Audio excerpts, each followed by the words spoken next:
Welcome.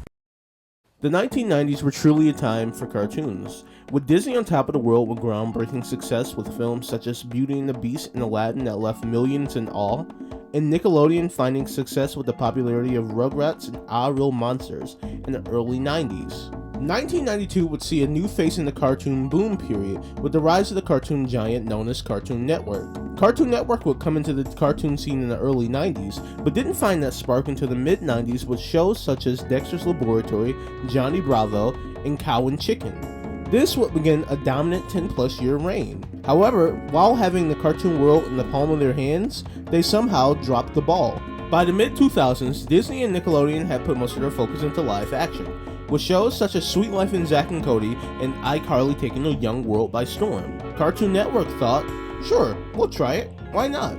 So they launched CN Reel, a programming block focused on live action content and was going to be the future of Cartoon Network as we knew it. It fucking sucked. But why did it suck? Where are the cartoons? And more importantly, whatever happened to Robot Jones?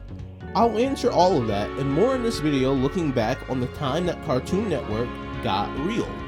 As I mentioned before, Cartoon Network was on a dominant run.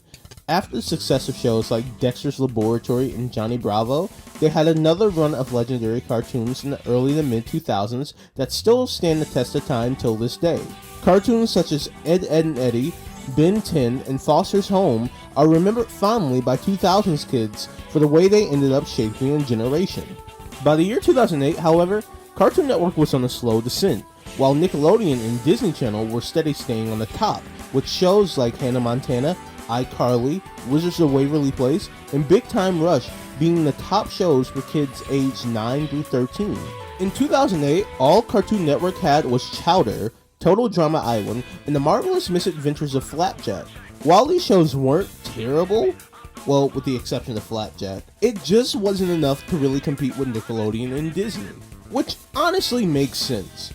I mean, let's be honest here. If you were in elementary or middle school around this time, nobody was talking about Flapjack.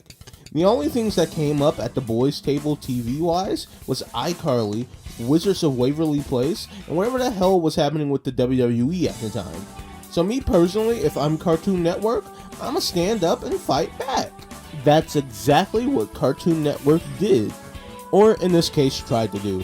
Because as of June 2009, Cartoon Network would announce CN Reel, a programming block that would cater to the boys' discussions at the lunch tables, beat Nickelodeon and Disney to the ground once again, and more importantly, getting them that money. With the announcement of CN Reel came 6 shows that were announced with the programming block.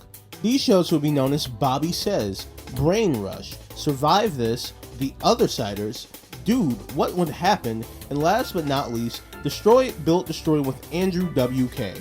The funniest thing about this era was that Cartoon Network decided to make Andrew WK the face of the network. I don't think any kid below the age of 12 even knew who Andrew WK was in the first place. Apologies for going on this tangent, but gun to the back of your head, name 5 Andrew WK songs. If you can't name anything other than Party Hard, that's exactly the point I'm trying to make. Anyways, these shows were unique, if I had to say something nice about them, but they were mainly rip-offs of popular TV shows that were going on at the time. The first show we'll look at is Bobby Says. This show featured Bobby J. Thompson, better known as the little guy from That's So Raven. This show was nothing more than an America's Funniest Home Videos ripoff, and which in all honesty, it could have worked considering by 2009, the entire world had figured out the internet anyways. Unfortunately, Cartoon Network sat Bobby down, gave him a stern look, and told him to stop talking, as the show ended up getting canned after 6 episodes. This is also one of the 2 CN Reel shows to get cancelled after 6 episodes. One of the more interesting things I can say about this show is that it's considered lost media, and while researching and going on a hunt to look for any footage for this show, all I could find is a promo bumper. This show does not exist outside of its time on CN Reel. The next show I will discuss is Brain Rush, a show that took place at Knott's Berry Farm, which is an amusement park in California. Contestants would compete in 3 rounds of trivia on different roller coasters to try to win up to $5,000. The rounds consisted of the following. The quick quiz, where every question answered correctly was worth $25. The silver bullet round, where the 2 contestants from the last round would play multiple games and win $50 for each game won. These games were known as Streetwise, Regurgitator, Represent, and Hurling Hangman. The final round was titled Motor Mouth, where the winner of round 2 had a chance to eat and finish an entire food dish to win $100, while also answering questions from 5 different pop culture categories ranging from comics, TV shows, and video games. Each question answered correctly is worth money in intervals of $50, so you could win 5 rounds and leave with $250, with another $500 for answering all the questions correctly. Essentially, this show was just a GTA money glitch. All you had to do was ride roller coasters, answer questions, and you have enough bread and cheese for a money sandwich. This was genuinely the best show introduced on CN Real. Argue with a Wall. Unfortunately, again, this amusement park was shut down too early in 6 episodes, making this the second CN Real show canned in 6 episodes. Unlike Bobby Says, however, most of the show is on YouTube. I watched an episode and I'm just like, how did this get canceled? If you have the time to go watch the show, please go watch it. The third show I'll be talking about is Survive This. It's just a Survivor ripoff, or because it's set in Canada, an in-real-life total drama island. 8 teenagers have to survive 12 weeks on an island doing various challenges to survive. At the end of the season, the winner receives survival skills. No cash prize, just hey, you survived, here's this participation trophy. This show lasted 2 seasons, by the way. Take that information however you want to, just know this show sucked really bad. The 4th show I'm talking about is The Other Siders, a Ghost Hunters ripoff where 5 kids explore haunted locations in California, such as abandoned houses, jails, warehouses, and other creepy places.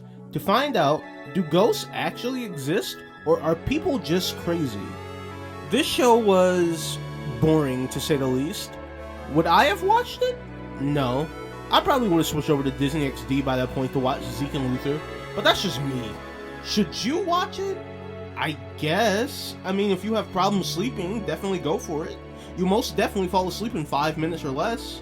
Now, it's time to get to the big shows. The first of these bigger shows goes by the name of Dude, What Would Happen? Dude, What Would Happen was a show where the 3 hosts of the show, aka the Lab Dudes, would create an experiment based off of myths or pure imagination. These myths and imaginary sequences would include them trying to pop popcorn with a flamethrower, creating the world's largest fart, having a dance-off in space, and slaying vampires with Bobby J. Thompson, who somehow just won't leave. Dude, you're fired! Get out of here! If you've ever had to talk with your mom or dad about TV rotting your brain, this is exactly the show they were talking about. It was so stupid, like really stupid, yet it was entertaining. Like, it answered every question you possibly had in your imagination and tried to see, how does this work? So it was bad, but it was also good. This would also be one of the longest running CN Real shows, surviving for 3 seasons over 37 shenanigan-induced episodes. This show was exactly the bright light that was needed in the dark era CN Real left behind. The final show left to discuss is Destroy, Build, Destroy. The show that was the face of CN Real and made teamwork kinda cool. Now, I remember coming home from school and watching reruns of this show. I was a 6th grader going into the 7th grade. My friends would talk about this, and when I decided to watch this for the first time, I wanted to fight my friends. This shit sucked. Essentially, the show was basically about 2 teams working together while Andrew WK would loudly scream into the atmosphere about nothing relevant at all. Both teams would destroy old, unused, or abandoned cars with, and if I remember correctly, fucking bazookas. Now, I'm just saying, if you wouldn't give a mouse a cookie, give a cat a hat, or give a dog a blog, why the fuck would you give a child an explosive? That's besides me. I'm old now, so I complain a lot. However, I will say, I thought the way two teams would build vehicles of the exploded remains of nothing was the best part of this show. It introduced a sense of team building, where kids got to build really cool vehicles, then the winning team got to destroy the loser's vehicle and walked away with $3,000. With every show I've discussed for this video, I've gone back and rewatched one episode from these shows. That is not the case for Destroy Build Destroy, sadly. So, from current day me, you will not get a positive or negative opinion for this show. But from 11-year-old me, this show sucks, I'll never watch it again, and I stopped doing homework for this. I mean, then again, it's not like I did homework in the first place. I mean, let's be honest here. But I stopped doing homework for this. These 6 core shows would be the center point that Cartoon Network wanted to shift to. And while 2 shows had great success, the other 4 shows were garbage shoots and would lead to the eventual downfall of this forgotten programming block. A wise man once said, "Every action has consequences that will eventually follow." And for Cartoon Network, that would definitely prove true. Despite having 2 big hits in Dude, What Would Happen and Destroy Build Destroy, the other 4 shows would not share that same success. It ended up giving CN Real the reputation that still haunts Cartoon Network to this very day. For a channel that is very much considered the mecca of all cartoons, them shifting away from doing the one thing they were really good at, only to experiment with something they've had little to no experience with, turned out bad in the long run. Ratings would end up dropping week by week, which would eventually lead to shows dropping like flies. Bobby Says and Brain Rush were the first to go, followed by Survive This, which ended up having its last 3 episodes streamed on the Cartoon Network website. You know how bad your TV show has to be for the last few episodes to not air on TV at all? I mean, like, yeah, nowadays it's the norm with streaming and everything, and you can watch TV anywhere. But in a cable-dominated timeline, having your show pulled off TV is embarrassing. The other siders would be the last OG show canceled for a while, until Dude, What Would Happen and Destroy Build Destroy's cancellation in mid-2011. You have to wonder how it could have gotten this bad. Like, yeah, sure, it seemed like a good idea on paper, but it was such a bad idea that even CN higher-ups such as Craig McCracken would end up leaving, feeling like his creative presence wouldn't even be needed anymore since they were more so focused on creating more teen-oriented humor and programming. When the guy who produced 2 of the biggest shows in your network's history is like, "Yeah, I think I'm out of here," that's how you know it was a bad idea. In an attempt to piss on the already growing fire to make it stop, Cartoon Network would introduce 3 more live-action shows. Hole in the Wall, which they bought the rights to from Fox, and honestly, if they had Hole in the Wall a lot earlier, it probably could have saved the ratings. The Incredible Show, a show produced by Nick Cannon, so it's pretty much doomed from the start. And Tower Prep, which actually was a good show, focused on superpowered teens who tried to regain their memories trying to figure out how they got to Tower Prep in the first place. With the exception of Hole in the Wall, Tower Prep and The Incredible Crew unfortunately flopped. Why? Because nobody was watching that shit. The first few shows sucked eggs entirely, that you tried to sneak in more horse shit, and still, nobody watched. And again, it's kind of like my YouTube channel. Yeah, I'll see myself out. Don't worry. So, Cartoon Network finally regains their common sense, takes their ball home, and decides to make more cartoons, as they should. Except these weren't just any cartoons. These were cartoons that gave light to a generation and would eventually restore the glory Cartoon Network once had. The following cartoons after the Dark Era will go on to be introduced as Regular Show, The Looney Tunes Show, Adventure Time, and Lego Ninjago. These shows would end up restarting a brand that many thought was left for dead. The funny thing is that Adventure Time and Regular Show are just exactly what Cartoon Network needed, and would eventually lead the cartoon renaissance from 2011 to 2019, with shows like The Amazing World of Gumball and Steven Universe following up behind those and creating legacies in their own names.